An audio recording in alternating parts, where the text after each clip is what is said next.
as we continue unpacking the Danielson Group's framework for remote teaching. We've talked previously in our videos about the importance of knowing and valuing your students. And as you build those relationships, now we have to create environments that are conducive to the needs of each learner. Well, in this video, we want to talk about engaging our learners and how we can do that, ways to promote higher order thinking skills and connect prior learning. So I want you to hear from the perspective of a teacher. We're going to hear from 3 different teachers. Lisa O'Neill is a teacher at the Don Tyson School of Innovation, and she teaches math along with Mendelin Hester, who also teaches math at the Don Tyson School of Innovation. Melinda Bunyard is another teacher who is teaching in a fully virtual environment. So I hope you enjoy hearing what they have to say.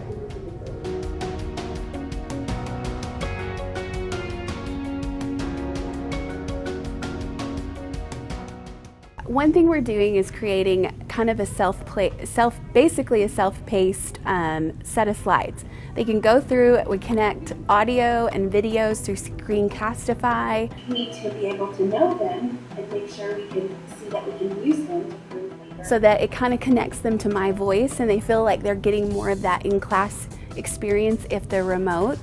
And it guides them through what I want them to do rather than just reading it, because sometimes they just need that connection with the teacher. Those objects should always be congruent. That congruent means the same. So I try to do as much investigation and discovery so that they can click on a link and go through GeoGebra or some type of that's more math specific, but you could do this with anything where they go in and explore something and come up, and then you just create questions that make them think through and come up with basically some conclusion that you want them to have. And I think just walking them through that in the slides is a great way to do that and get them thinking.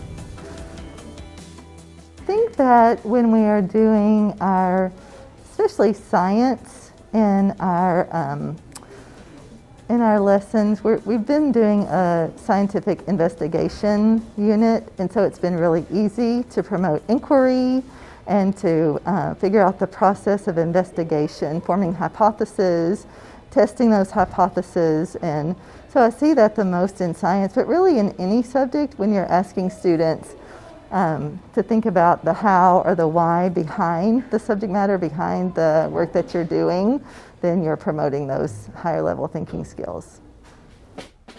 Well, this year, since we're trying to avoid using a whole lot of paper, so I've been using Google Slides to create lesson slides along with making lesson videos for my students. The region below the line represents the solution set to this inequality.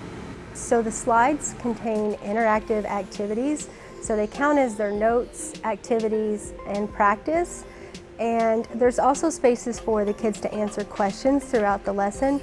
So for example, if I'm having them make a conceptual connection between 2 ideas, only 1 or 2 kids may share in class, but since I have them record their thinking on their slides, that's probably my favorite part about these slides, is that at the end of the lesson I can see everybody's thinking and catch any misconceptions they may have or brilliant ideas that I may not have otherwise caught.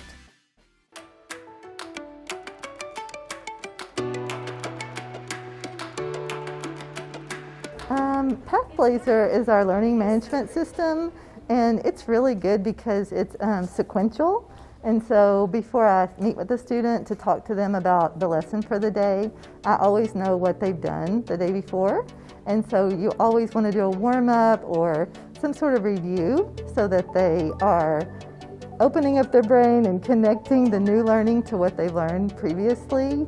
And so that's the way that I normally do it, is just start with some sort of connecting activity. It's more of just how you design what they need to learn in that lesson and making sure you include that it overlaps and that we use what we've learned in the past to move on and to prove or know something in the future.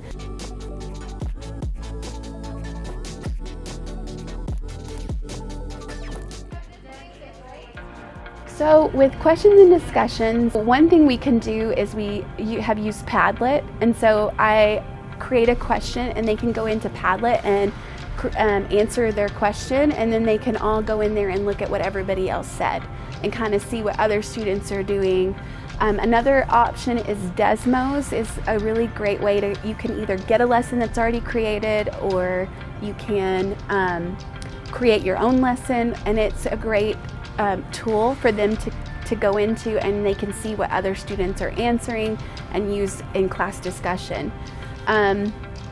I think one other way is because we use Schoology, we can create discussion boards for them to go to, and they can answer questions through that or give feedback.